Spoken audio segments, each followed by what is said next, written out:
Assalamualaikum warahmatullahi wabarakatuh. Bismillah, alhamdulillah, la haula wala quwata illa billah. Sahabat sekalian, alhamdulillah sore hari ini kita akan berbincang bersama tentang perkara keluarga. Mohon maaf karena agak sedikit terlambat ya. Ternyata benar kalau menanti kajian pranikah itu juga nggak menyenangkan, apalagi menanti sebelum menikah gitu. Jadi sama-sama nggak menyenangkannya. Ini ujian buat teman-teman semuanya. Dan kali ini kita akan segera memulai kajian kita, sahabat sekalian. Sekali lagi kita akan berbincang tentang keluarga dan seluk-beluknya. Mudah-mudahan nanti menjadi perbincangan yang inspiratif dan menjadi pembelajaran buat kita semuanya. Sahabat sekalian, perlu untuk kami sampaikan bahwa program ini terselenggara atas kerjasama BKKBS Yayasan Indonesia Madani, sahabat keluarga Indonesia dan teman-teman di Ngaji Bareng. Dan secara khusus sebenarnya acara ini dipersembahkan buat teman-teman yang di bulan April ini insya Allah akan dan sudah menikah. Ada Mbak Elita yang baru saja menikah dan insya Allah nanti sebentar lagi ada Dik Wildan yang di 9 April nanti akan menikah, kira-kira gitu ya. Jadi mungkin juga sebentar lagi, sorry ya. Jadi sekali lagi kita ingin belajar banyak bareng, berbincang bareng, dan insya Allah kita akan dibersamai oleh guru kita Ustadz Endri Nugraha Laksana. Dan teman-teman sekalian, perbincangan kita berkaitan dengan dakwah setelah menikah. Jadi ini bagian dari upaya untuk membangun kesadaran kita bersama bahwa keluarga itu senantiasa terhubung dengan peran dan tanggung jawab. Tidak sekedar tanggung jawab ke dalam internal keluarga, tetapi ada tanggung jawab ke eksternal. Kalau setiap saat kita berdoa kepada Allah SWT, Rabbana hablana min azwajina wa dzurriyyatina qurrata a'yun waj'alna lil muttaqina imama, sesungguhnya kita meminta adanya keteguhan dan ketahanan dalam keluarga, tetapi ternyata tidak sekedar itu. Kita juga meminta adanya peran-peran sosial yang lebih. Salah satunya adalah kepemimpinan. Jadi keluarga dan peran kepemimpinan senantiasa terhubung dan tidak bisa dilepaskan. Artinya keluarga itu tidak sekedar bagian dari satu entitas yang terpisah dengan peran-peran dan tanggung jawab yang lainnya. Dia terhubung dengan peran dan tanggung jawab yang lain. Salah satu di antaranya adalah peran kepemimpinan. Dan alhamdulillah sore hari ini sudah hadir bersama kita Ustadz Endri Nugraha Laksana. Assalamualaikum Ustadz. Waalaikumsalam warahmatullahi wabarakatuh. Pak, sehat? Alhamdulillah sehat. Nah ini sebenarnya teman-teman, terutama Wildan ya dan Soda itu ingin belajar banyak tentang bagaimana berkeluarga sekaligus menjaga peran-peran yang selama ini dirintis dan dijalani tetap bisa berjalan dengan baik. Kira-kira gitu ya. Nanti mungkin kita akan menyimak terlebih dahulu paparan dari Ustadz Nono. Setelahnya bagi teman-teman yang ingin menyampaikan pertanyaan dan bertegur sapa secara virtual, dipersilahkan untuk menuliskan pertanyaan dan komentarnya di live chat YouTube. Nanti insya Allah kita akan coba sampaikan kepada Ustadz Nono dan kita akan berbincang-bincang lebih nyantai dan lebih akrab gitu insya Allah ya. Berikutnya kita persilahkan pada Ustadz Nono untuk menyampaikan materi dan paparannya. Monggo. Assalamualaikum warahmatullahi wabarakatuh. Waalaikumsalam warahmatullahi wabarakatuh. Alhamdulillah alladzi khalaqakum min nafsin wahidah wa khalaqa minha zawjaha wa batsa minhuma rijalan katsiran wa nisaa'a wattaqullaha alladzi tasaaluna bihi wal arham. Asyhadu an la ilaha illallah wahdahu la syarikalah wa asyhadu anna Muhammadan abduhu wa rasuluhu la nabiyya ba'dah. Rekan-rekan yang dirahmati Allah Subhanahu wa taala, yang saya hormati MC moderator Pak Dwi Budi yang nanti lebih banyak menyegarkan acara kita ini. Kalau nggak ada beliau, saya juga nggak bisa ngelucu sebenarnya. Juga para hadirin yang ada di ruangan ataupun yang sedang mengikuti secara online. Alhamdulillah, semoga sore hari ini Allah senantiasa memberikan rahmat, maghfirah dan barokah kepada kita semuanya. Ya, walaupun kemarin kita diterpa oleh angin hujan yang sangat deras, ya semoga angin yang baik yang datang dalam kehidupan kita itu memberikan kebaikan juga di dalam kehidupan kita. Shalawat dan salam kita haturkan kepada junjungan kita Nabiullah Muhammad sallallahu alaihi wasallam, kepada para keluarga, para sahabat dan para pengikut beliau ila yaumil qiyamah. Menikah dengan dakwah sebenarnya sesuatu yang beriringan, baik di dalam marhalah-marhalahnya, tahapan-tahapannya, juga di dalam prinsip-prinsipnya. Di dalam dakwah, teknis yang kita hadapi ketika kita itu hendak berdakwah tidak boleh menjadi alasan bagi kita untuk kemudian kita meninggalkan dakwah. Alasannya apa? Teknis. Tetapi amanah dakwah adalah sesuatu yang harus menjadi tanggung jawab kita. Itu tanggung jawab itu pun tanggung jawab madal hayah, sampai kita nanti dipanggil oleh Allah Subhanahu wa taala. Nah, itu sama dengan nikah, ya. Bahwa teknis menuju pernikahan itu tidak boleh menjadi hambatan bagi seseorang untuk tidak menikah. Jadi seseorang tidak boleh tidak menikah karena alasannya adalah alasan teknis. Ya. Maka alasan teknis ini oleh Allah Subhanahu wa taala dibuka seluas-luasnya supaya tidak ada lagi alasan bagi kaum muslimin untuk terhalang secara teknis dalam pernikahan. Ya. Misalkan yang pertama adalah usia di dalam pernikahan. Ya, dalam hadis yang populer, ya, Rasulullah SAW sudah bersabda, ya ma'syaros syabab man istata'a minkumul ba'ah falyatazawwaj. Ya. Kata yang pertama di situ disebutkan ya ma'syaros syabab, wahai para pemuda. Kata-kata syabab itu para imam itu hampir seragam. Dari mana mulainya syabab itu? Imam Syafi'i itu juga mengatakan syabab itu dimulai dari balik. Ya. Imam Zamakhsyari juga berpendapat bahwa syabab itu adalah dimulai dari umur balik. Kalau Imam Syafi'i dari balik sampai 30 tahun, Imam Zamakhsyari menyebutnya balik sampai 32 tahun. Ya. Sedangkan Ibnu Syas Al-Maliki balik juga mulainya sampai 40 tahun. Berarti kata-kata syabab dalam hadis tadi yang paling mudah adalah ketika seseorang itu balik. Balik secara biologis itu ditandai dengan menstruasi bagi perempuan dan bagi laki-laki mimpi indah. Nah, padahal hadis itu hubungannya kemudian fal yatazawwaj, maka menikahlah. Ya, ketika sudah ba'ah maka menikahlah. Maka usia nikah itu di dalam Islam ya mayoritas berpendapat kalau seseorang sudah balik yaitu sudah saatnya diperbolehkan untuk menikah. Ya.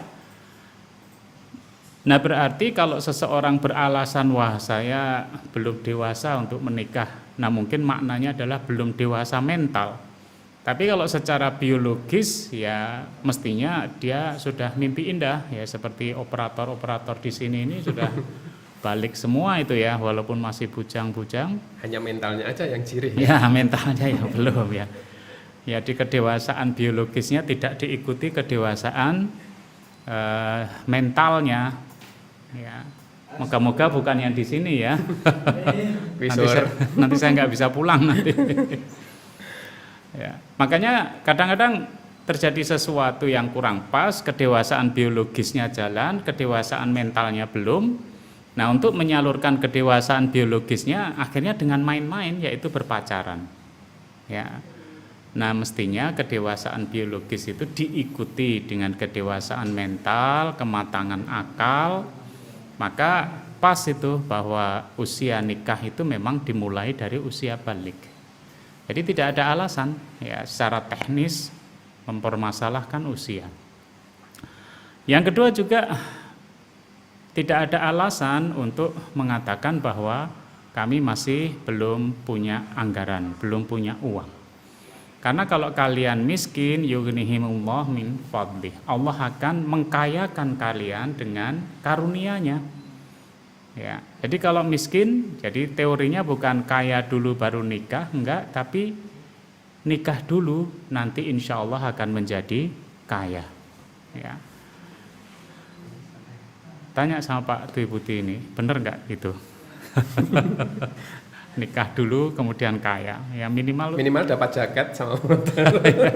Dulu Pak Dwi Putih belum punya motor sama jaket, setelah nikah jadi punya jaket sama motor. Dan juga Allah juga sudah berjanji yang disabdakan Rasulullah SAW, 3 orang yang uniknya hadis ini berbunyi hakun 'alallah aunuhum. Yaitu 3 orang yang Allah wajib menolong mereka. Nah jadi siapa yang mewajibkan Allah? Ya enggak ada, masa makhluk mewajibkan Khalik? Enggak ada. Berarti Allah mewajibkan dirinya sendiri untuk menolong 3 orang itu. Yaitu yang pertama mujahidun fisabilillah. Orang yang berjihad di jalan Allah itu pasti ditolong Allah. Kalaupun dia meninggal, maka meninggalnya dalam keadaan syahid. Ya. Kemudian yang kedua adalah budak yang ingin membebaskan dirinya. Itu pasti juga ditolong oleh Allah Subhanahu wa Ta'ala. Ya. Dan yang ketiga an-nakih alladzi yuridul afaf, yaitu orang yang menikah dengan tujuan menjaga dirinya, ya, menjaga kehormatan, menjaga kemaluannya, menjaga pandangannya. Orang itu pasti ditolong oleh Allah Subhanahu wa Ta'ala. Jadi kalau secara teknis kita takut, wah engko nek nikah piye ya, jangan takut, ditolong oleh Allah. Cuman kalau ditolong Allah itu ya terserah Allah gimana cara menolongnya. Jangan kita yang ngarani, ya Allah tolonglah saya dengan 1 punya rumah, 2 punya mobil. Itu bentuknya terserah Allah ya. Ya pertolongan itu ya bentuknya terserah Allah, jangan kita maksa-maksain. Dan kalau Allah sudah memberi pertolongan sesuai dengan kehendaknya, insya Allah itu yang terbaik ya bagi kita. Nah sikap muslim kan gitu. Begitu bentuk pertolongannya sesuai yang kita bayangkan, biasanya kecewa. Lah ya. Nah, bahagia itu kan hanya ini ya, mengendalikan keinginan. Orang bahagia itu mengendalikan keinginannya terhadap dunia. Karena orang nggak bahagia itu kan keinginannya tidak terpenuhi. Nah itu nggak bahagia. Sekaya apapun kalau keinginan nggak terpenuhi, sedih itu orang itu. Semiskin apapun kalau dia menganggap terpenuhi kebutuhannya, dia bahagia. Makanya itulah yang disebut dengan kaya hati, ya. Kaya hati atau miskin hati, ya. Jadi kalau beralasan ketakutan rezeki, ketakutan lain-lain, insya Allah Allah akan menolong kita. Ya, tinggal meluruskan niat ya. Yang ketiga mahar, ya. Ya mahar itu sahabat itu bingung mau mencari mahar, maka Rasulullah SAW menyebutkan unzur walau khataman min hadid. Ya perhatikan, cari barangkali ada cincin dari besi. Nah gitu ya. Jadi barangkali ada cincin dari besi. Tapi jangan kemudian diartikan dari peralon ya. Ya itu lebih rendah lagi itu dari besi ya. Ini maknanya adalah jangan juga secara teknis terbatasi oleh oleh mahar, ya. Jangan terbatasi oleh mahar. Memang pernikahan yang terbaik itu adalah yang paling murah maharnya, paling sederhana maharnya, ya. Tapi seorang perempuan juga bisa menolak lamaran laki-laki dengan meminta mahar rembulan dan matahari. Nah, jadi bagi lelaki jangan berusaha saya cari, ya, itu namanya penolakan, ya. Penolakan secara halus minta matahari dan rembulan. Ya. Kemudian walimah, ya. Walimah itu pun itu teknis yang tidak boleh menghalangi seseorang takut nikah. Kenapa enggak nikah? Belum punya uang untuk walimah, resepsi. Rasulullah SAW bersabda, aulim walau bisyatin, ya, selenggarakan walimah walaupun hanya dengan seekor kambing. Nah, ini kambing ini juga Rasulullah SAW enggak menyebutkan jenis dan harganya, ya. Karena harga kambing itu yang agak kecil dan yang biasa itu 600.000. Jadi selenggarakan walimahan walaupun hanya 600.000, cukup itu di angkringan, ya kan? Yang diundang terbatas, ya. Nah, tapi kambing juga ada yang mahal juga. Artinya jangan sampai teknis-teknis seperti ini menghalangi seseorang untuk kemudian menyelenggarakan pernikahan, ya gitu Pak Wildan, ya. Nah, yang perlu diperhatikan adalah sebagaimana dakwah. Ya, tanggung jawab dakwah itulah yang lebih utama daripada merasa kita itu takut atau gugup masalah teknis, ya. Dalam nikah juga gitu, ya. Nikah itu teknisnya jangan menjadi kendala. Tetapi kalau sudah nikah, Rasulullah SAW sampai menyebutkan gimana? Salasun jidduhunna jiddun wa hazluhun najidun, ya, 3 hal yang seriusnya dia anggap serius, bercandanya dianggap serius, yaitu nikah, talak, dan rujuk. Itu nggak boleh untuk bercanda. Misalkan kru di sini ketemu akhwat terbilang tak nikah nanti kamu, nah itu nggak boleh. Kalau dia, lo kamu kok bilang gitu? Saya cuma bercanda, berarti serius. Berarti harus segera datang ke rumahnya akhwat itu dan nembung pada bapaknya, ya gitu ya.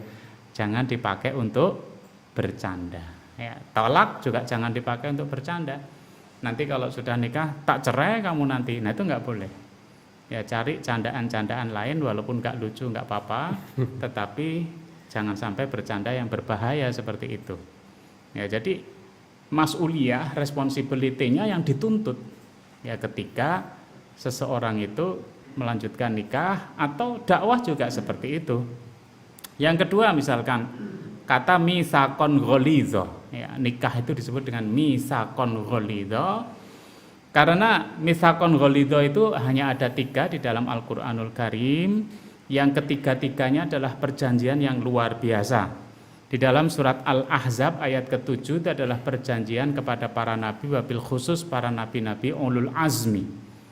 Allah menyebutnya wa akhadna minhum misakon gholidho. Dan Allah telah mengambil dari mereka perjanjian yang sangat kokoh. Sedangkan dalam surat An-Nisa ayat 154, mitsaqon ghalidho itu perjanjian Allah dengan Bani Israel. Yang perjanjian ini dengan mengangkat Bukit Tur di atas kepala orang-orang Bani Israel. Nah, ini janji yang luar biasa, biasanya di atasnya Al-Quran, ya. Sumpah Al-Quran, ini sumpah di atasnya gunung, ya. Belum pernah nih kalau masuk Guinness Book of Record ini nanti, ya. Nah, ini sumpah yang luar biasa dan Allah menyebut mitsaqon ghalidho. Nah, demikian pula nikah yang penampakannya sangat sederhana tadi secara teknis, ya. Dia maharnya hanya pralon, ya kan. Kemudian walimahnya hanya 600.000.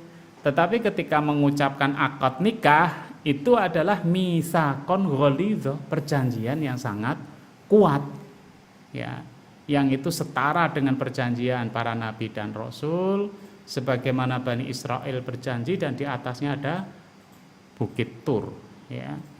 Dan yang terakhir adalah keseriusan, ya, responsibility, tanggung jawab dalam pernikahan itu disebutkan Rasulullah SAW ketika beliau khutbatul wada, ya.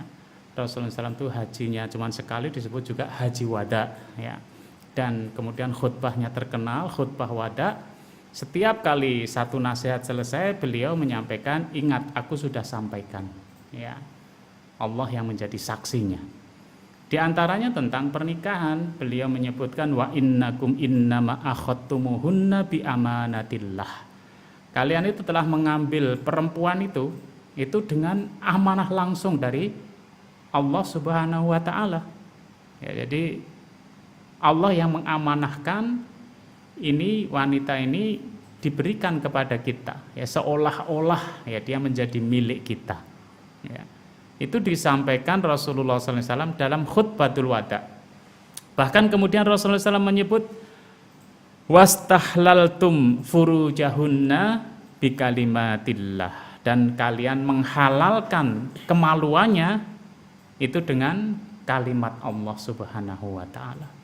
Sesuatu yang semula haram sekarang menjadi halal dengan nama Allah Subhanahu wa taala. Maka diingatkan oleh Rasulullah SAW, dan itu diingatkan di dalam pesan-pesan terakhir beliau. Dan Rasulullah mengatakan, ingat, sudah aku sampaikan, Allah yang menjadi saksinya. Ya. Nah, sehingga dalam dakwah dan nikah ini teknis jangan menjadi hambatan, ya, untuk menyelenggarakan pernikahan, untuk menyelenggarakan dakwah, tetapi responsibility, tanggung jawab, ya, itu harus selalu ada dalam diri kita, ya, sebagai seorang muslim. Nah, ketika kita sudah menikah, ketemu itu dakwah dan pernikahan, ya, bertemu. Kalau kita dulu sendirian, ya, di dalam dakwah, nah sekarang berdua. Ya, kalau orang itu takut lewat jalan yang sepi, makanya kalau ada temannya mestinya lebih berani. Jangan sampai kita ditemani istri malah semakin takut. Jadi yang semula agak berani lewat kuburan, nah sekarang ditemani istri malah lari berdua. Atau lebih berani istrinya, ya. Lebih berani istrinya. Jangan nyindir, ya. Makanya doa nikah ini unik, kadang-kadang diterjemahkannya kurang pas, ya.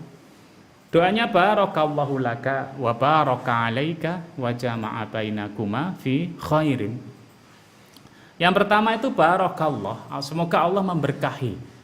Ya. Berkah itu maknanya adalah nikmat atau ziyadatul khair. Ya. Ya, jadi berkah itu adalah nikmat dari Allah atau bertambahnya kebaikan. Ya, melimpahnya kebaikan, nah itu adalah berkah. Yang dengan melimpahnya kebaikan itu mental dan spiritual, jasmani dan rohani. Artinya seseorang itu keduniawiannya atau dunianya bertambah bagus, dan dengan dunia yang bertambah bagus itu dia semakin dekat kepada Allah Subhanahu wa taala. Itu namanya berkah. Makanya diawali barakallah. Nah, barakallahnya ada dua, yaitu pertama barakallahu laka wa baraka alaika. Nah, sering diterjemahkan semoga Allah memberkahi kamu dan atas kamu. Nah, dalam bahasa Arab kata laka dan alaika ini beda. Laka ini artinya kebaikan, kesenangan, ya, suka. Kalau alaika keburukan atau duka, ya, enggak enak gitu. Maka doa ini sebenarnya semoga Allah memberkahi kamu dalam keadaan suka maupun duka. Nah, jadi doa ini sebenarnya sudah kita bayangkan bahwa pernikahan tentu ada suka, ada duka. Tetapi suka dan dukanya pernikahan itu semoga itu berkah. Ya, karena rasa nggak enak itu kan manusiawi, ya, dalam tatapan manusia. Tetapi dalam tatapan Allah yang kita rasa nggak enak itu bisa jadi itu adalah berkah dari Allah Subhanahu wa taala. Dalam perang Khandaq itu kaum muslimin betul-betul terjepit karena 3.000 pasukan dikepung oleh 10.000. Tetapi ketika pasukan Ahzab itu pulang, Rasulullah SAW menyampaikan, mulai hari ini mereka nggak akan lagi memasuki kampung kita. Bahkan kita akan yang masuk ke kota mereka, insya Allah. Jadi setelah tertekan yang luar biasa, maka Allah memberikan hadiah setelah kita bisa melewatinya, yaitu kemenangan. Ya, kemenangan yang belum pernah terjadi sebelumnya. Nah, doanya itu ya semoga Allah memberi berkah pada kamu ya, baik dalam keadaan suka maupun dalam keadaan duka. Nah, ini mestinya diingat-ingat oleh orang yang mau manten atau yang sudah ya, bahwa suka dan duka itu kita sudah berdoa semoga itu jadi berkah ya. Mungkin kita nggak biasa ngomong anak kecil, setelah nikah ya kita punya anak ya, kita nggak biasa kaget bangun di waktu malam hari ya, ketika anak kita nangis malam hari ya kita jadi kaget ya kan, dan lain-lain. Walaupun ada juga hal-hal yang menyenangkan, karena nikah muda itu kelebihannya adalah ada rasa cinta ya, mawaddahnya lebih menonjol ya. Jadi ada rasa cinta kepada pasangannya, yang rasa cinta itu melampaui rasa sakit ya. Bisa jadi orang tua ngelus dada, yang lakoni ya senyum-senyum aja ya kan. Kita yang jalanin tidur di bawah, di tikar atau di karpet ya, mertua yang senep ya. Jadi ini gimana anak ini ya, Kontrakan lembab. kontrakannya lembab ya, nggak Nangis ada mertua nih. meja tamu ya, yang jalanin senyum-senyum aja ya, nggak punya mobil, punyanya sepeda, mereka naik sepeda berdua udah senyum aja karena rasa cinta ya. Nah, Allah menjadikan itu jadi obat ya, berkah. Bahkan doanya masih ditambah, wa jama'a bainakuma fi khairin. Kalian itu dalam keadaan suka, dalam keadaan duka, semoga Allah tetap menyatukan kalian berdua dalam kebaikan. Jadi di awalnya ada berkah, di belakangnya ada kebaikan ya, dan itu dialami dalam suka dan duka. Nah, itu doa nikah luar biasa sebenarnya kalau kita memahaminya, dan itu menjadi keindahan di dalam kehidupan kita. Maka kalau seseorang itu sudah menikah, memang titik koordinatnya menjadi berbeda ya. Pertama, orang itu kalau sudah menikah tentunya dia dianggap sebagai anggota masyarakat yang mandiri ya. Karena kita itu setua apapun, tapi kalau enggak nikah Belum dianggap ya, oleh masyarakat. belum dianggap ya. Kita belum dianggap sebagai anggota masyarakat yang mandiri. Rapat RT aja nggak diundang. Ya, rapat RT mewakili. Mewakili ya. Statusnya mewakili. Kakak ya, itu di tempat saya ada. Ya, kakaknya masih ikut sama ibunya. Ya, karena dia belum menikah. Jadi kakaknya masih sama dengan ibunya, masih jadi satu. Sekali kita menikah, biasanya kakaknya sudah pisah ya, karena kita adalah anggota masyarakat yang mandiri. Nah, sehingga kita di sini nanti akan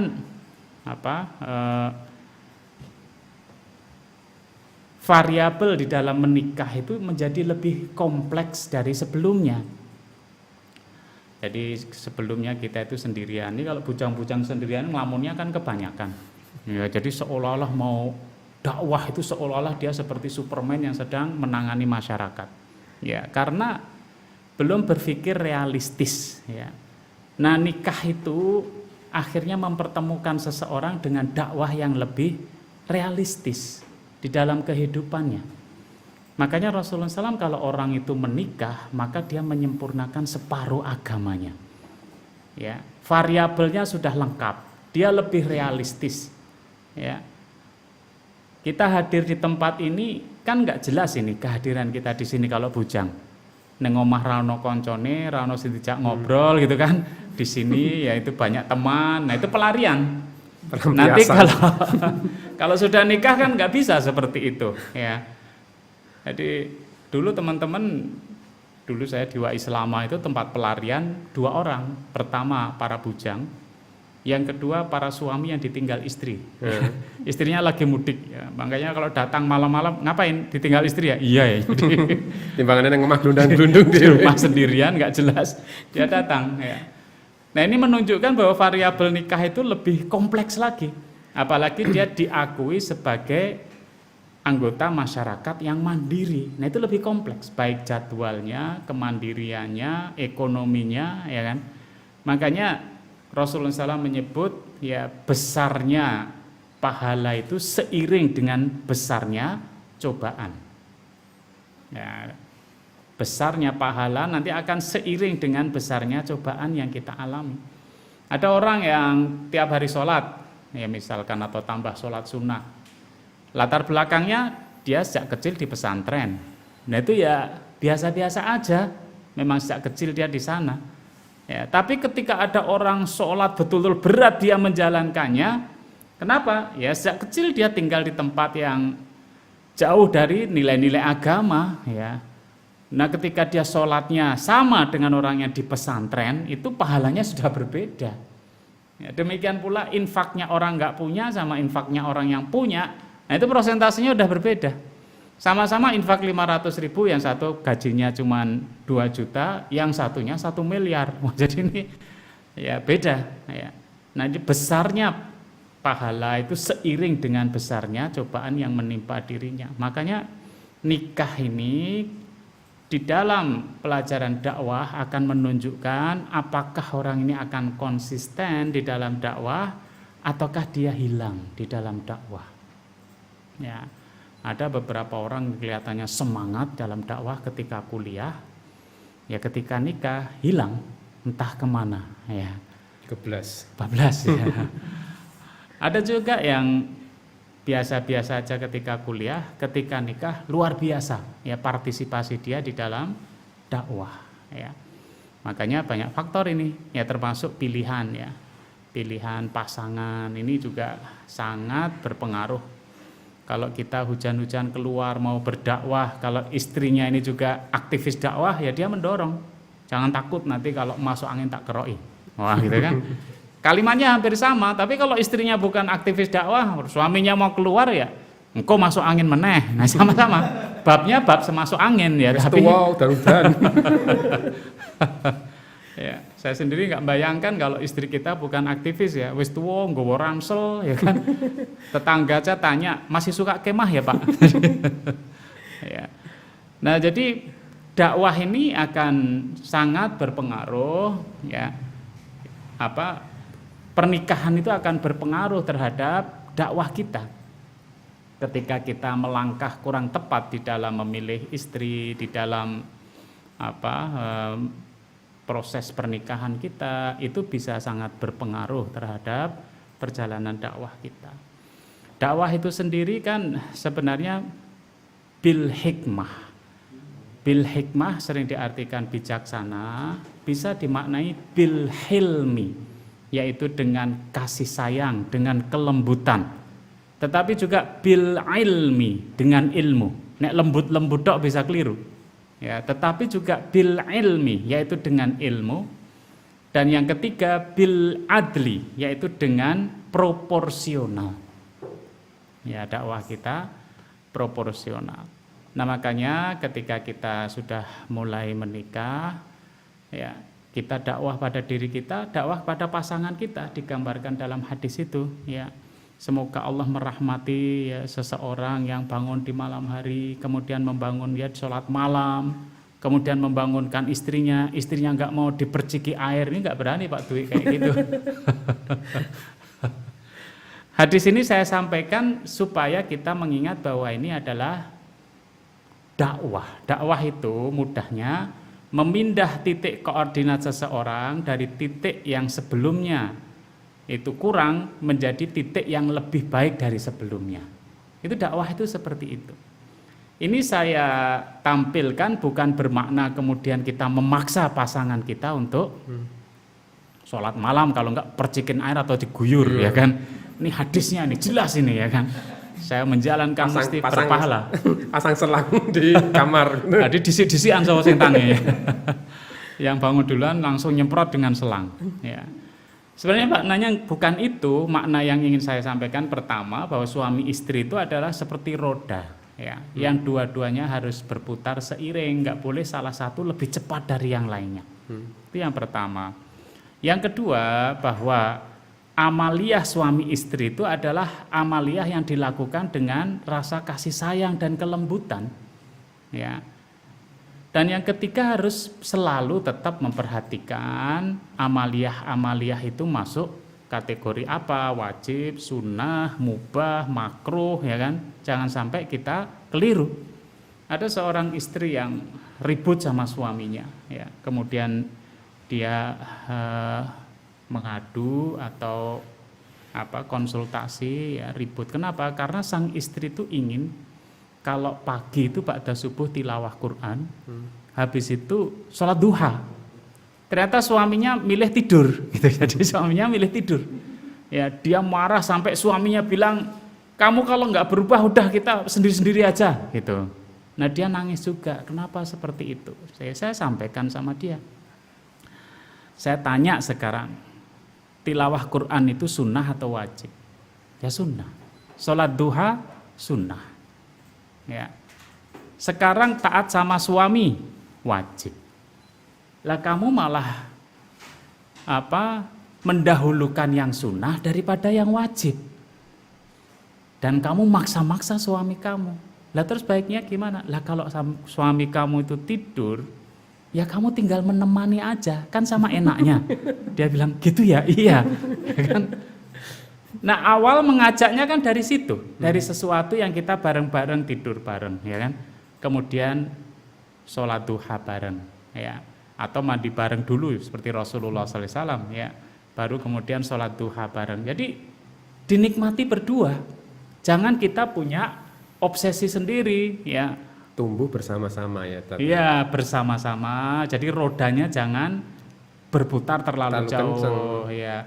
Atau dia punya ekspektasi yang berlebihan terhadap orang lain. Nah, kekecewaan menuntut kesempurnaan dari pasangan. Iya. Yang akhirnya malah ramai gitu. Betul. Nah, kadang-kadang kita kan menuntut pasangan kita itu sempurna seperti dalam bayangan kita. Seperti buku.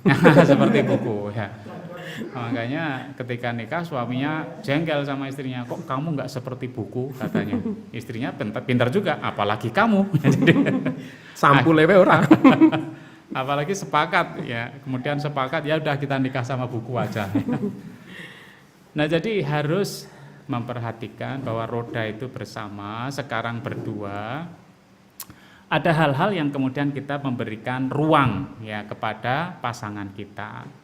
Ya, ruang berekspresi, ya ruang untuk memperbaiki diri, ya, dan ruang untuk dia bermeditasi atau sendirian, yaitu kita berikan ya kepada pasangan kita, ya. Nah, jadi tetapi ingat bahwa pasangan suami istri itu adalah pasangan yang mestinya wal tangdur nafsum ma qaddamat lighad. Ya, ayat ini unik ya. Wal tangzur itu kan perintah fi'il amr, ya. Perhatikan. Nah, kata perhatikan itu mestinya keterangan waktunya hari ini. Perhatikan hari ini. Ya, apa yang diperhatikan? Wal tangzur nafsun ma qaddamat. Perhatikan yang kemarin itu. Nah, berarti masa lalu. Keterangan waktunya kemarin atau masa lalu. Untuk apa? Lighodin, untuk masa depan. Nah, jadi ayat ini ya berbicara kepada kita tentang 3 keterangan waktu. Hari ini kamu hendaknya memperhatikan. Perhatikan apa? Masa lalu kamu untuk kebaikan masa depan kamu. Nah, sebenarnya hubungan suami istri kan seperti itu. Dakwah kepada suami, dakwah kepada istri, yaitu adalah bagaimana kita mengevaluasi masa lalu untuk kebaikan hari esok. Suami istri yang menyibukkan dirinya untuk berbicara hari esok, pasti rumah tangganya bahagia. Karena masing-masing pasangan memberi kesempatan kepada pasangannya untuk melakukan perubahan pada dirinya. Ya, tidak sudah final ya, dan diakhiri dengan kata-kata penyesalan ya, aku menyesal ya. Aku menyesal dapat kamu. Ya, tak kira anaknya orang kaya. Ya. Ternyata kaya banget. Ya. Nah, jadi kita lihat hari esok, kalau istri kita nggak bisa berdandan, nggak bisa masak, ya perhatikan hari esok. Berarti hari esok kita usahakan hari ini dia berlatih, hari esok bisa berdandan, bisa masak. Seandainya besok dia belum, masih ada lagi hari esok. Nah, sehingga yang kita perhatikan adalah hari esok. Supaya titik koordinat, nah dakwah itu kan titik koordinat ya. Titik koordinat itu supaya menjadi lebih baik dari sebelumnya, dan itu karakter dari Islam, dan itulah dakwah Rasulullah SAW. Orang-orang yang di sekeliling Rasulullah SAW itu kayaknya sebelumnya orang biasa-biasa aja, tetapi ketika bersama beliau, istrinya juga menjadi istri yang luar biasa, ya. kemudian pembantu-pembantu Rasulullah SAW itu sampai orang iri kan, mereka adalah perawi hadis terbanyak. Jadi status pembantu ya kan, perawi hadis terbanyak. Ya, jadi orang-orang cerdas yang ada di sekeliling Rasulullah SAW. Nah, jadikanlah rumah kita ini orang yang bersama kita itu adalah orang yang menjadi lebih baik dari sebelumnya. Karena wal tanzur nafsun ma qaddamat liqad. Mengevaluasi apa yang sudah terjadi kemarin bukan untuk saling menyalahkan, tapi untuk tumbuh bareng-bareng. Untuk tumbuh bareng-bareng, ya. Bisa jadi istri berjalan terlalu cepat, ya dia harus menunggu suaminya. Ya. Kadang-kadang kalau nggak seperti itu, ya berat memang perjalanan di dalam rumah tangga ini berat. Ya. Apalagi yang paling urgen di dalam dakwah berumah tangga ini adalah semuanya berpahala.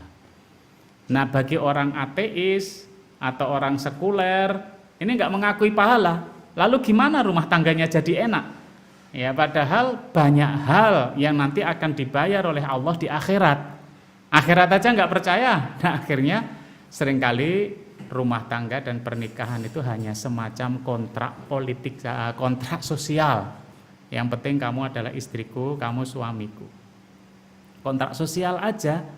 Ya, masalah lain-lain ya kesenangan kamu bisa cari kesenangan sendiri. Saya juga bisa cari kesenangan sendiri.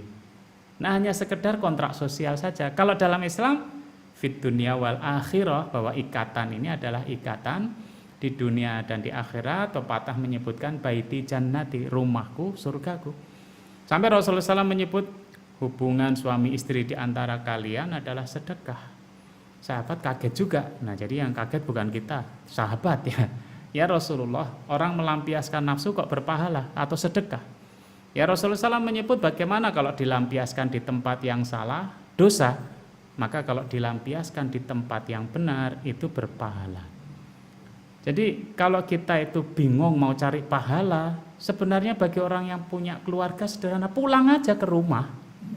Jadi, piye golek pahala? Bali wae, ya kan? Udah, apa aja di sana jadi pahala, senyum ya jadi pahala, bercanda jadi pahala, ya kan? Repotnya bapak-bapak ini kalau di kampus kan suka guyon sampai perutnya sakit. Kalau di rumah diem aja. Kata anak saya memang karakter orang Asia katanya. Ya, karakter orang Asia dingin katanya. Ya, jadi begitu ya, kita itu mengikuti syariat Islam di dalam berumah tangga, dakwah di dalam rumah. Ya, dakwah di dalam rumah ini nanti terasa juga bagi anak-anak kita. Ya, bagaimana keturunan-keturunan para sahabat itu menjadi tokoh-tokoh yang luar biasa. Ya, yang sering disebut tokoh di dalam perperangan. Tetapi ada juga tokoh di dalam ilmu, misalkan Ibnu Abbas. Abbas itu pamannya Rasulullah SAW, Ibnu Abbas itu putranya. Dia adalah orang yang didoakan Rasulullah SAW untuk bisa mengerti ilmu tafsir dan ta'wil. Ya, maka sering dikutip dari perkataan Ibnu Abbas. Ya, jadi keturunan kita pun adalah keturunan yang berkualitas. Ya, saya bisa membayangkan ya di Cina itu seperti Jackie Chan ya, itu katanya sejak kecil dilatih kungfu sama bapaknya, sehingga usia kanak-kanak itu udah mahir kungfu. Di beberapa tempat di Indonesia, di Mesir itu beberapa anak kecil karena sudah kebiasaan orang tuanya hafiz Quran, anaknya umur 10 tahun hafiz Quran. Karena ketika dia gendong anaknya, dia tidak menyanyikan lagu kalau nggak bubuk digigit nyamuk, tapi dia membacakan surat Al-Baqarah. Jadi gaya atau gaya hidup orang tua itu akan mewarnai anak-anaknya. Ya. Bagaimana kalau kita kemudian sekarang memulai dalam segala ketidaksempurnaan, supaya kemudian generasi cucu kita itu sejak kecil sudah pandai bela diri, hafal Quran, ya kan? Mereka masuk jurusan-jurusan teknik juga misalkan ya. Nah, sehingga kita bisa membayangkan anak sekecil itu sudah begitu lengkap ilmunya. Ya, hafiz Quran, ya dia seorang pendekar ya. Nah, ini dakwah di dalam keluarga. Ya, tetapi juga yang perlu diperhatikan adalah ketika kita menjadi masyarakat yang mandiri karena kita sudah berkeluarga, mestinya kita itu juga membawa masyarakat itu kepada kebaikan, ya, meningkatkan titik koordinat masyarakat ke arah yang lebih baik, ya, meningkatkan ke arah yang lebih baik. Di dalam Islam itu agama yang unik, ya. Ketika Rasulullah SAW itu dakwahnya di Madinah dan berkuasa, mayoritas dan berkuasa, ya, itu ayat yang turun adalah la ikraha fiddin, tidak ada paksaan di dalam beragama. Kenapa kita ketika mayoritas dan berkuasa malah nggak boleh memaksa? Jadi karena qad tabayyana rusdu minal ghayy.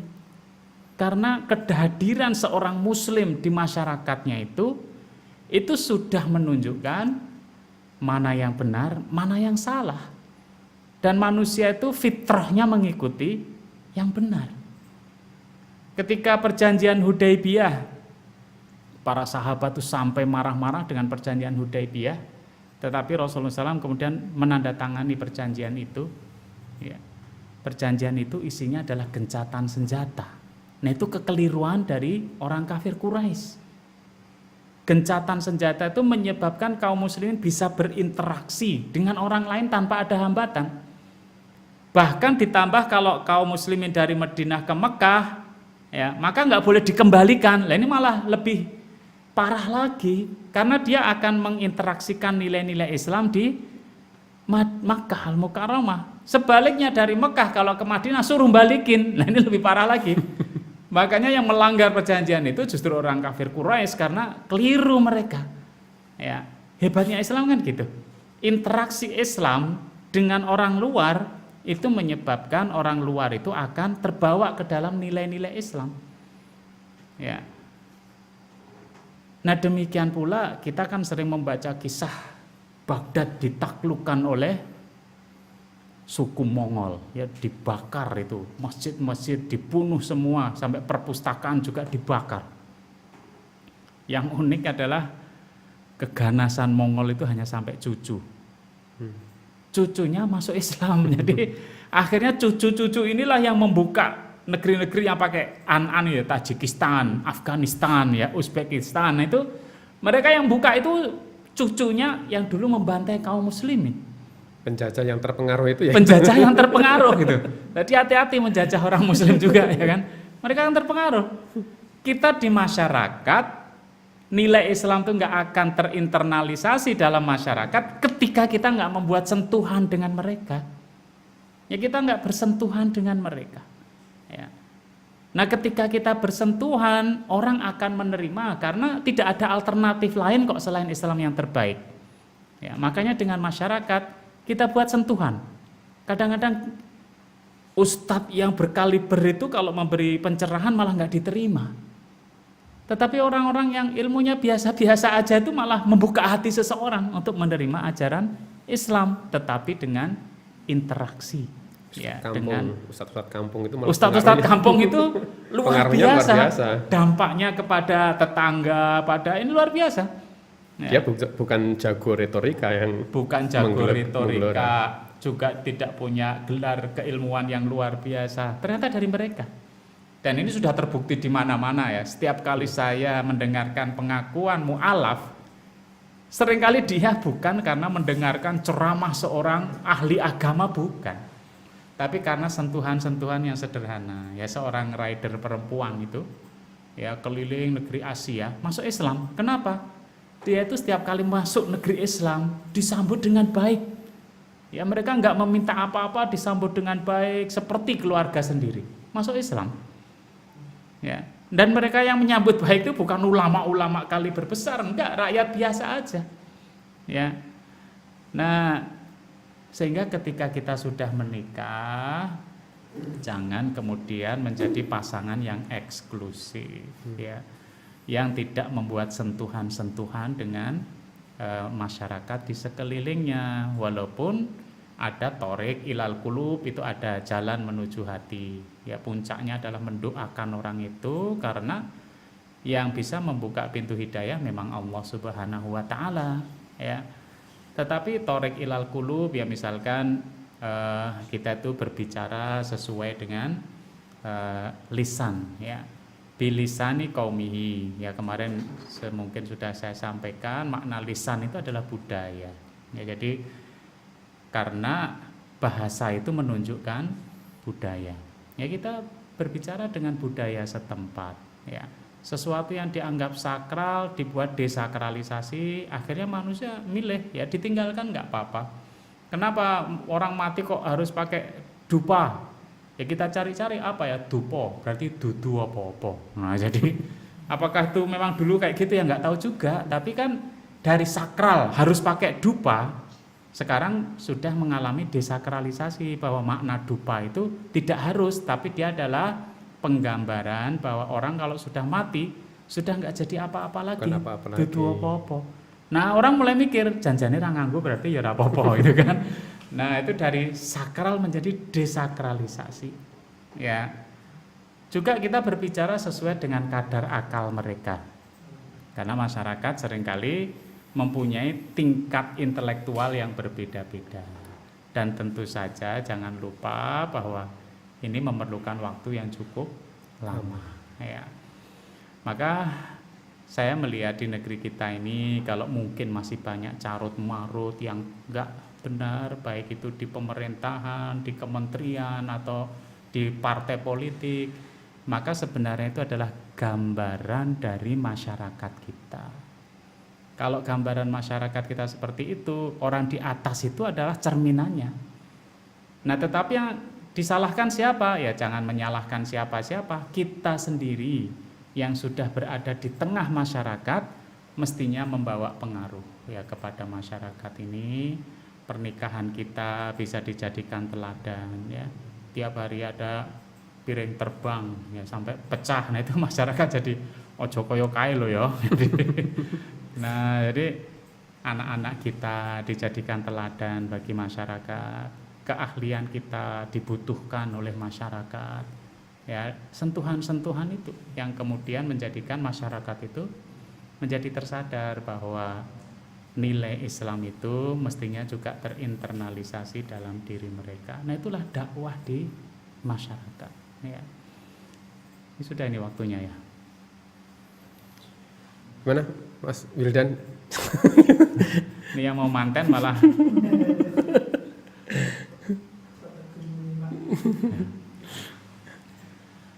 Nah ini yang kita berusaha menjadi contoh setelah kita menikah, rumah kita sendiri, masyarakat kita, jadikan apa yang ada di sekeliling kita itu meningkat titik koordinatnya. Bisa jadi orang itu jadi pembantu di tempat lain nggak karuan, setelah jadi pembantu kita, nah itu jadi lebih baik. Ya, anak-anak di tempat lain nggak karuan, kumpul dengan anak kita, dia jadi orang yang baik. Demikian pula program ibu-ibu, program bapak-bapak, nah itu kemudian akan menjadi baik ketika berada di sekeliling kita. Jangan menjadi pasangan yang eksklusif, ya. Kadang-kadang eksklusif kita itu alasannya adalah walak dan barok, ya kan? Ini walak dan baroknya nggak jelas, ya. Kenapa? Ya kadang kita masih berkumpul dengan orang pelaku maksiat, ya kan? Dia adalah pelaku maksiat, ya rondone jadwalnya bareng, ya kan? Saya bersumpah tidak akan pernah berinteraksi, nah itu malah keliru, ya kan? Jadi kita harus menebarkan kebaikan, ya bersama mereka, ya.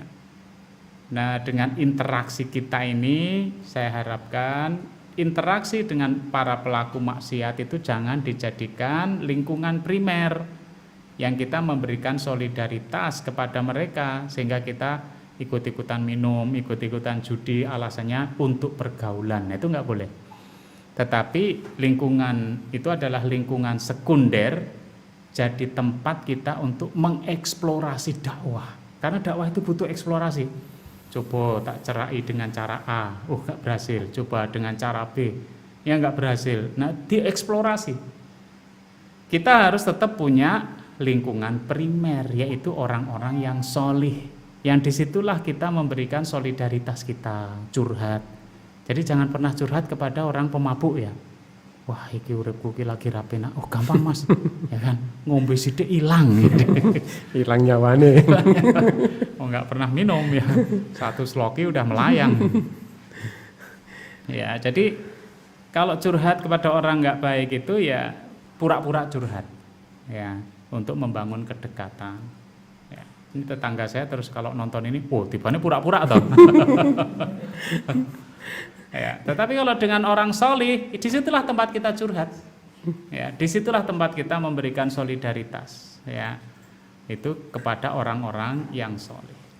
Nah mungkin itu yang bisa saya sampaikan. Ya saya kembalikan kepada Pak Deputi supaya ada ceramah kedua Pak nanti. Oh, iya. Saya berlindung kepada Allah, mudah-mudahan tidak ceramah. Baik, Tad, saya kira perbincangan kita menarik, tapi saya khawatir kalau habis acara ini teman-teman di ngaji bareng pulang terus udah golek pralon dewe-dewe. Wah ternyata nikah gampang golek pralon. Baik, ini ada beberapa pertanyaan yang sudah masuk, Satono. Yang pertama dari Nurjana.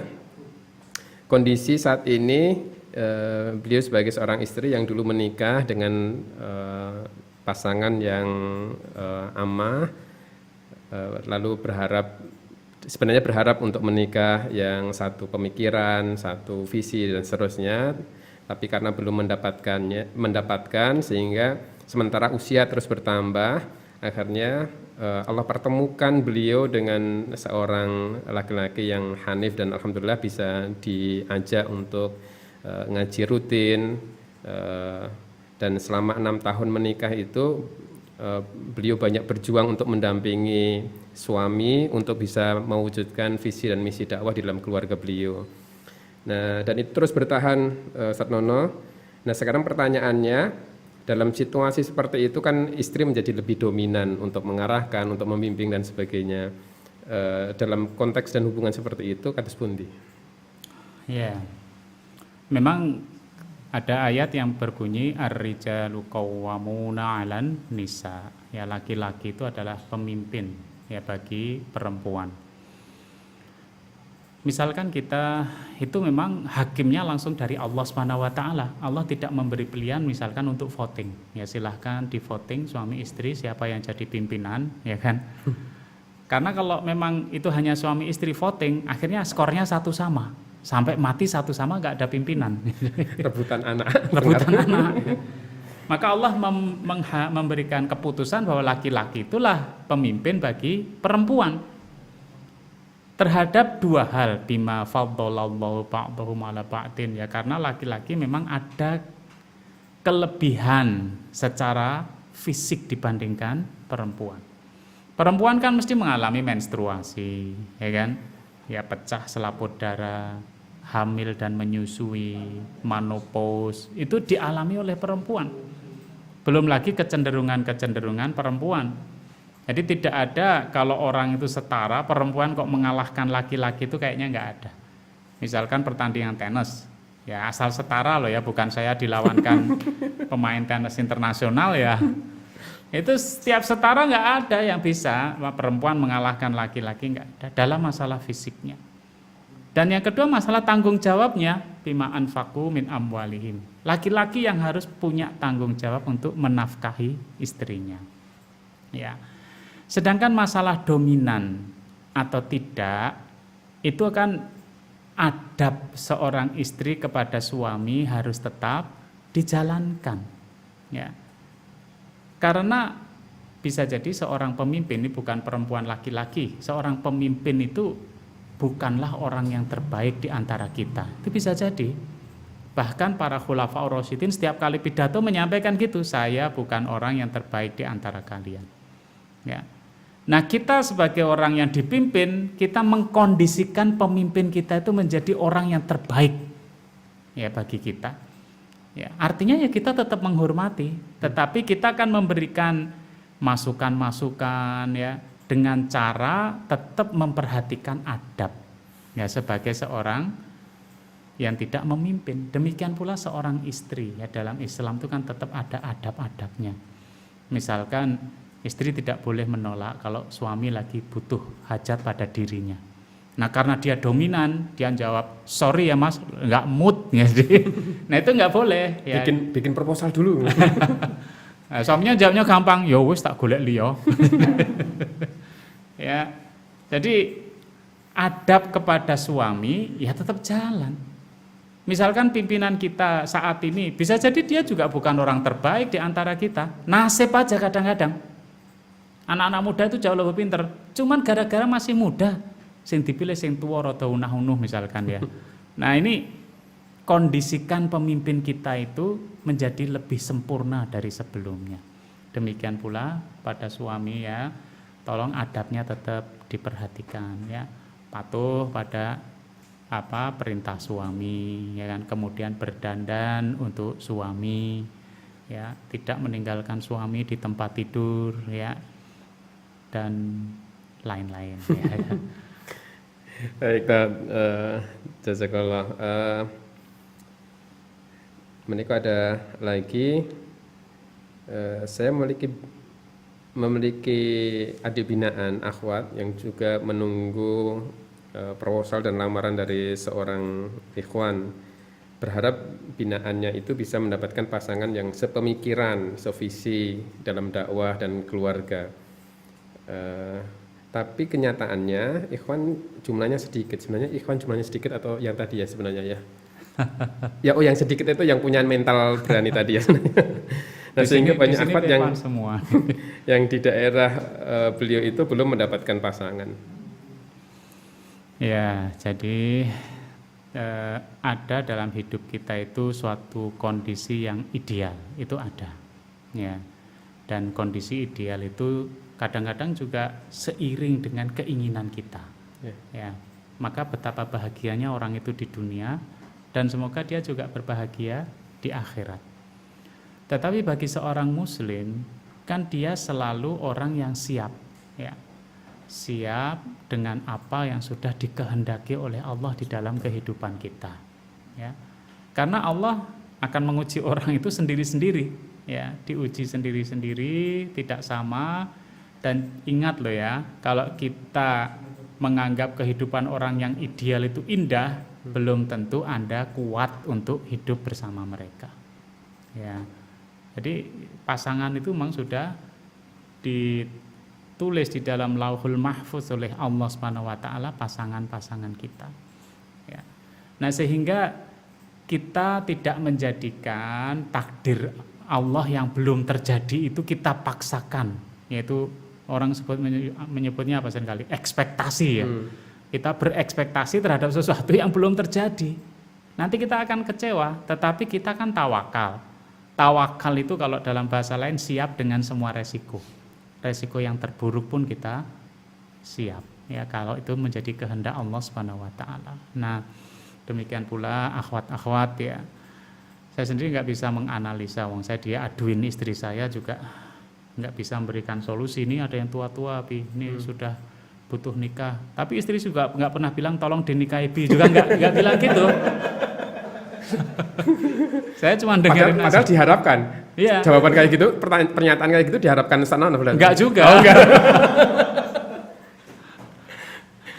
Ya, jadi ternyata poligami itu juga butuh nyali dan dan keberanian yang lain-lain. Menyimak enggak Bu Ulfi? Ya. Nah, sehingga kita siap ya dengan semua resiko itu. Tetapi yang paling baik adalah tetap pertama niat kita itu harus benar dulu ya. Diluruskan niat kita. Nikah itu menjalankan sunnah Nabi, memperkuat ibadah kita ya kan. Kemudian menjaga diri kita dari tindakan-tindakan yang hina. Jadi diluruskan dulu niatnya. Yang kedua, caranya juga benar juga. Ya, caranya benar, tidak kemudian kita materialis yang penting sugih, tidak. Atau kemudian ketika kita itu sudah bersama-sama kita nggak pernah musyawarah. Wes pokoknya aku pilihanku dewe, enggak. Kita musyawarahkan, musyawarah dengan keluarga kita, musyawarah dengan teman-teman. Hasil musyawarah itulah yang kemudian kita jalankan, semoga itu yang terbaik. Karena kita itu kan nggak ngerti ya rahasia Allah Subhanahu wa taala terhadap diri kita. Kemudian kita berdoa dan disunahkan untuk sholat istikharah. Ya, istikharah jangan jadi sholat hajat ya. Ya Allah, kalau dia baik untuk saya, dunia saya, penghidupan saya, dan agama saya, dekatkan. Kalau enggak baik, jauhkan. Ya, jangan jadi sholat hajat, ya Allah itu saja ya Allah. Ya, jadi Yang kalau ada tai lalatnya ya Allah. ya, nah itu jadi sholat hajat ya.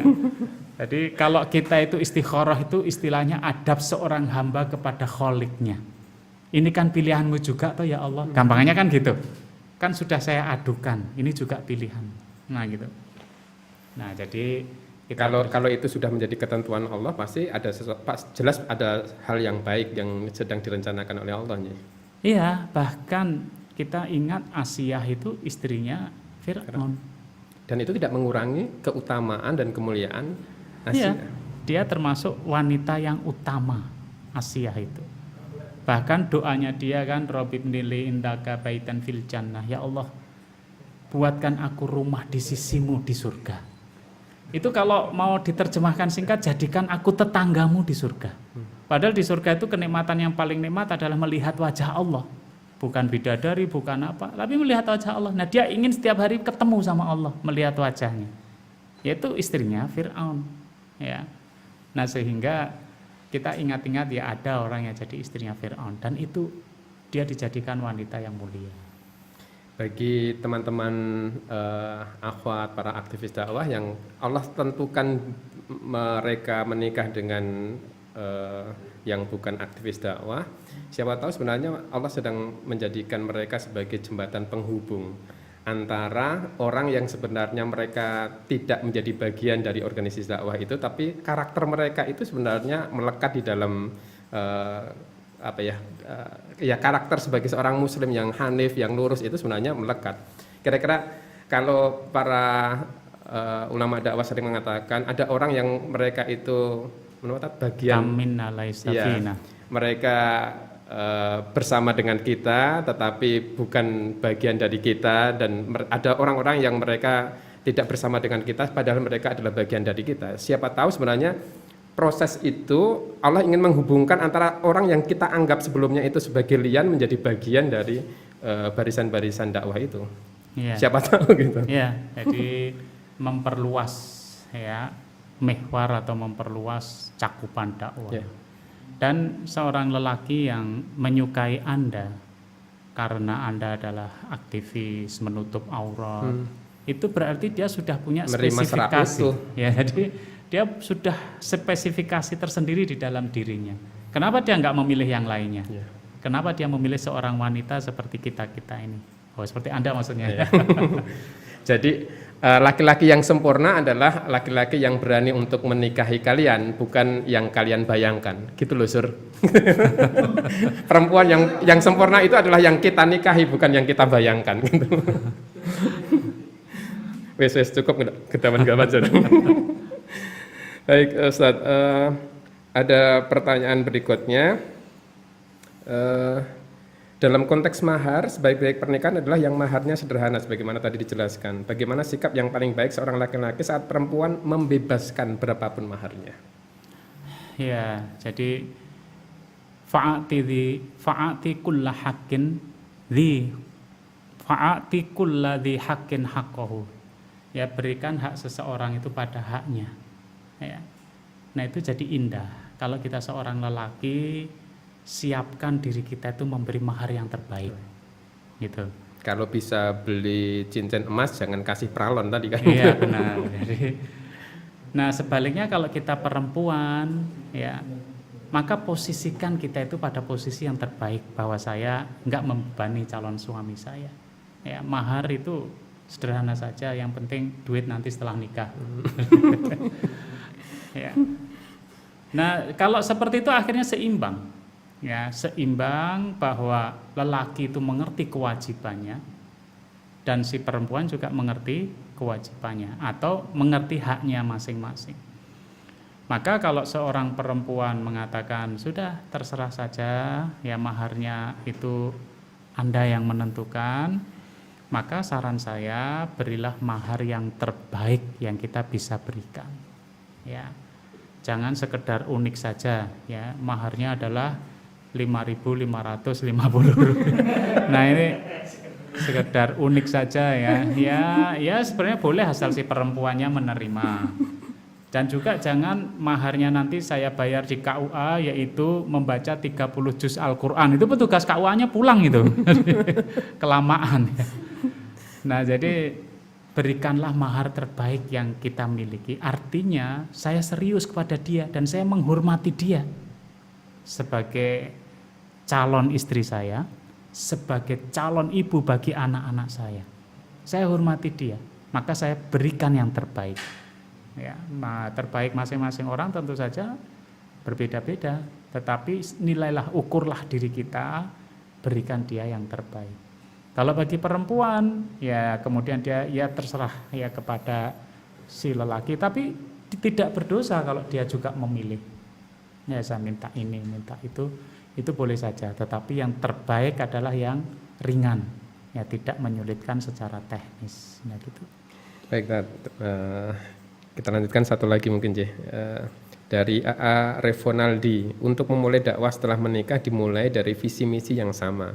Saya ingin tanya Ustadz, bagaimana menyamakan, menguatkan, dan mengistiqomahkan visi misi keduanya? Sebenarnya ada satu pertanyaan yang hampir mirip nih, atau bersinggungan dari Teh Nelly Khairani Nasution. Bagaimana menjaga keistiqomahan dakwah ketika berbeda harokah, bahkan pemikiran dengan pasangan? Ya, jadi yang ingin saya sampaikan pada Islam itu agama yang rahmatan lil alamin, ya, untuk kafatal linnas, untuk seluruh manusia, ya. Nah, sehingga Islam itu memiliki akhlak internasional yang itu bisa dilakukan di mana saja. Seorang muslim apapun dia, selama dia bukan aliran sesat, pastinya memiliki akhlak standar. Itu seorang muslim. Sehingga kalau muslim ketemu muslimah, sebenarnya dia tuh nggak terlalu banyak hal yang dipersoalkan, karena akhlaknya standar, semuanya merujuk kepada Rasulullah SAW, pada Al-Quranul Karim. Nah, kelebihannya itu. Nah, hal lain misalkan kesamaan di dalam berdakwah, ya. Nah, itu tinggal kemudian apakah dia dari organisasi yang sama atau tidak, itu lebih mendekatkan lagi. Nah, cuman itu, ya, lebih mendekatkan lagi. Dan jangan terpaku pada kata-kata visi dan misi. Kalau suami kita bukan calon suami atau calon istri kita itu bukan aktivis kampus, pusing dia. Sekarang kita buat visi dan misi, ya. Istri saya juga pernah bilang, Bi, kita bikin visi dan misi rumah tangga kita. Aku bilang, ngomong liane wae. Ya, itu terlalu formal, ya. Nah, nanti yang khawatir saya banyak dilanggar. Wong kuwi meng kanggo pencalonan pedukuh atau jadi dukuh itu suruh bikin visi misi. Biasanya juga nggak ditepati, ya. Nah, konsisten itu kalau kedua belah pihak itu dengan rendah hati mau saling menasehati, itu nanti jadi konsisten, ya, saling menasehati dan saling menerima nasihat, ya. Dan yang berikutnya adalah kedua belah pihak itu tetap, ya, berada pada lingkungan yang benar, lingkungan yang baik. Nah, itu nanti jadi istiqomah, ya. Kalau salah satu itu merasa lebih tinggi dan nggak mau dinasehati, ya itu memang agak berat, ya. Walaupun usahakan kita, mulai dari kita, ya, kita harus berusaha untuk rendah hati, ya, menerima masukan dan mau melakukan perubahan, ya. Nah, dengan kita senantiasa berada dalam komunitas yang baik, ya kita itu nggak akan kemana-mana kok, ya.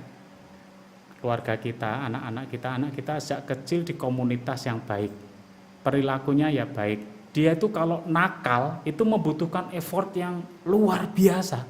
Dia punya teman nakal itu sudah penolakan dulu. Jadi kalau dia mau nakal itu prosesnya panjang banget, berarti orang tuanya nggak pernah memperhatikan, ya. Nah, itu yang bisa saya sampaikan. Jazakallah, Ustaz. Sahabat sekalian, alhamdulillah sore hari ini kita bisa berbincang tentang banyak hal. Meskipun saya yakin masih ada banyak hal yang bisa untuk kita tegur sapakan ya, kita diskusikan dalam forum-forum semisal ini. Kalau misalnya nanti kita perlu untuk lebih mempertajam, saya kira tema tentang keluarga dan pernikahan itu sangat banyak dan hampir setiap kita menghajatkan untuk mempersiapkan ilmu kita di perkara-perkara ini.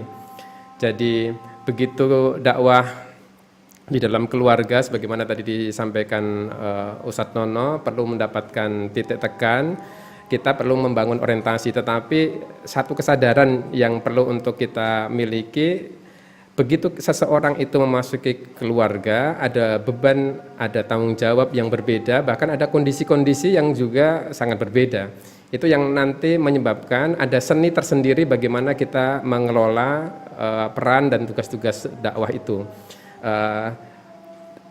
Berdasarkan pada level usia perkembangan keluarga juga nanti akan menentukan beban dan tanggung jawab di setiap kondisinya, sehingga kelihatannya kita akan lebih banyak sebenarnya menghajatkan untuk berguru kepada guru-guru kita yang sudah menapaki jenjang berkeluarga lebih lama dan lebih berpengalaman dari kita sebenarnya.